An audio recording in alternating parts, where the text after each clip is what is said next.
እንኳን አብሮ ኖሮ ይቅርና ምን ሆነ ነው የምታለቅሰው ወዳጂ? አይ ምንም። እና ምን ሆነ ነው? ከክብርና ከፍቅር የቱ ይበልጣል? ክብር ነው። ክብር የፍቅር ታላቅ ወንድሙ ነው። መከባበሩ ከሌለ ፍቅሩ ከየትም ሊመጣ አይችልም። ስለዚህ ክብር ይበልጣል ወንድሜ። ስለዚህ ክብር ይበልጣል ማለት ነው። አዎ ወዳጂ። አባቴ ልክ ነበር። እናትና አባት ተጣሉ እንዴ? አዎ በዚህ ምክንያት ብቻ የማረገው ግራ ገብቶኛል።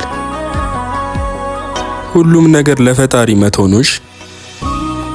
ሁሉም ነገር ሰላም ይሆናል። አሁን ተነሳ እንግባ። እሺ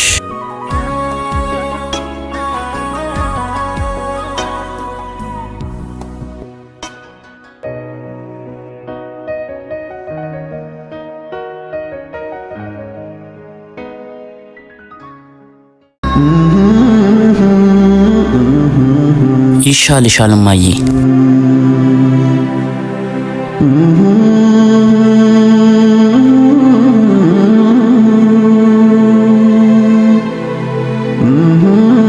መጣህ እንዴ ታላቂ? ቻርጅ ዘግቶብኝ በእናትህ ይኸው መጣሁ። ቻርጅ አድርገው እስኪ።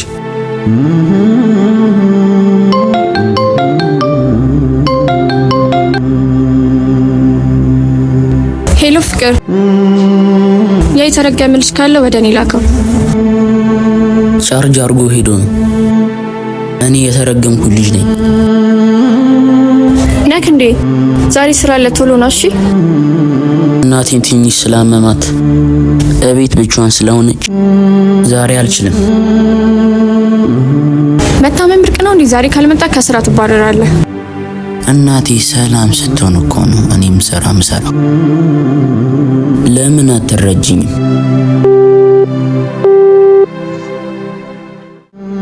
መድኃኒቱን ጋዝችልሽ መጣው ማዬ።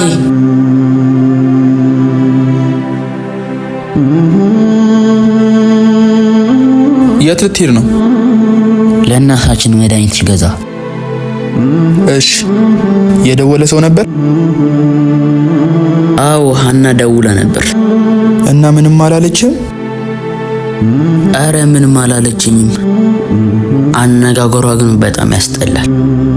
ግን ሰውን እንድታከብር ንገራት። እንዴት? ምን አረገች? ለምትናገረው ቃላት ብታስብ አሪፍ ነው። መከራትሽ። እሺ መከራታለሁ። አንተም መድኃኒቱን ገዝተና